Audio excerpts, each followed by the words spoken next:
નમસ્કાર મિત્રો. એક કાજળ ઘેરી અંધારી અમાસની રાત હતી. એક યુવક સુમસામ રસ્તા પર ચાલીને ઘરે જતો હતો. આમ તો તે યુવક રોજ અહીંથી પસાર થતો, પણ આજે ઓફિસમાં વધારે કામ હતું, જેથી થોડું મોડું થઈ ગયું હતું.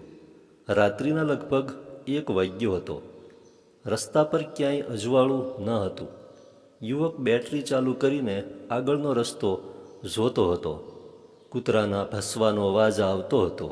તમરાની ચીચિયારીઓ વાતાવરણને વધુ ડરામણું બનાવતી હતી.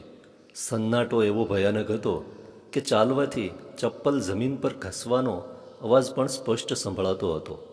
ત્યાં જ અચાનક ઝાંઝરનો છમછમ અવાજ સંભળાવા લાગ્યો. યુવકના શરીરમાંથી ભયની લહેરખી પસાર થઈ ગઈ. તેણે બેટરીનો પ્રકાશ અવાજ તરફ કર્યો તો દૂર એક સુંદર યુવતી ઊભેલી દેખાઈ. તે યુવતી ઝડપથી યુવક તરફ આવવા લાગી. જાણે હવાની ઝડપથી તે યુવકની નજીક આવી ગઈ. યુવકે ધ્રુજતા અવાજે સામેથી જ પૂછ્યું, બહેન, આટલી રાત્રે અહીં શું કરો છો? તે યુવતી તેની માંજરી આંખોએ યુવકને બસ ટગર ટગર નિહાળી રહી હતી. તે કંઈ બોલી નહીં. યુવકે ફરી પૂછ્યું તો બોલી, હું જરા રસ્તો ભૂલી ગઈ છું. સૂરજ, શું તમે મદદ કરશો? યુવકે સહજ અવાજે કહ્યું, હા જરૂર, પણ તમને મારું નામ કઈ રીતે ખબર? યુવતી બોલી, હું તો તમને વર્ષોથી ઓળખું છું. તમે જ મને ભૂલી ગયા લાગો છો. આ તો મારે સ્મશાન તરફ જવું હતું. તે કઈ બાજુ છે?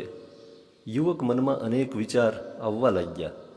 યુવતીને મારું નામ કેવી રીતે ખબર? આવી અમાસની ડરામણી રાતે યુવતીને વળી સ્મશાનમાં શું કામ હશે? અને તે આજુબાજુના ગામની પણ લાગતી ન હતી. તે યાદ કરવાની કોશિશ કરવા લાગ્યો. સૂરજ 2 ઘડી માટે ચૂપ થઈ ગયો. ત્યાં જ યુવતી ફરી બોલી, સૂરજ, શું તમે મને રસ્તો બતાવશો? હા, ચાલો, તે આ તરફ છે. સૂરજ તેને રસ્તો બતાવવા લાગ્યો. બંને સાથે ચાલવા લાગ્યા. યુવતીના ચાલવાથી ઝાંઝરનો છમછમ અવાજ આવતો હતો. તેણે ગામઠી પહેરવેશના ચણિયા ચોળી પહેરેલ હતા, જેથી તેના પગ દેખાતા ન હતા. સૂરજે ત્રાંસી નજરથી તેના પગ જોવાની કોશિશ કરી, પણ કેમેય કરીને દેખાયા જ નહીં. યુવતી કંઈક અજીબ ઝડપથી ચાલતી હતી, જાણે તે હવામાં ઉડતી હોય એવું સૂરજને લાગ્યું. સૂરજે કહેવું પડ્યું, થોડું ધીમે ચાલો તો સારું. તો પણ યુવતી માની નહીં અને વધુ ઝડપથી ચાલવા લાગી, જાણે તેને સ્મશાન પર પહોંચવાની ઉતાવળ ના હોય. ઉપરથી સૂરજના મનમાં અનેક વિચારો અને સવાલો ચાલતા હતા.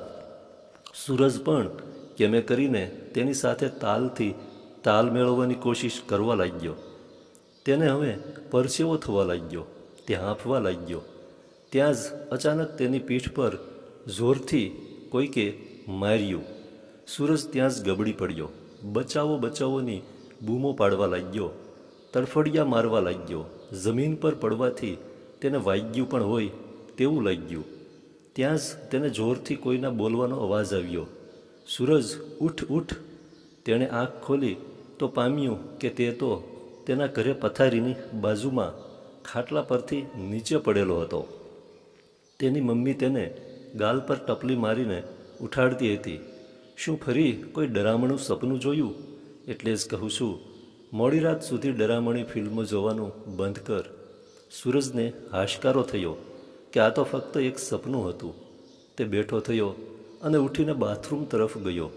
તેને બરડા પર પાછળના ભાગે દુખાવો થતો હતો. તેને લાગ્યું ખાટલા પરથી પડ્યો એટલે વાગ્યું હશે.